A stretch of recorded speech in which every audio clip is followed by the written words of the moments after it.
You ask Tiger to solve. This deals with linear equations with one unknown.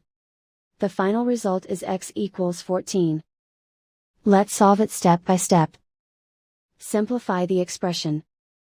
Simplify the arithmetic. Group all constants on the right side of the equation. Subtract 96 from both sides. Simplify the arithmetic.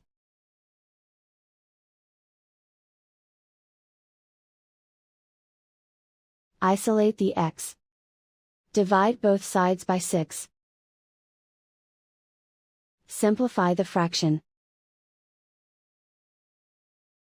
Find the greatest common factor of the numerator and denominator.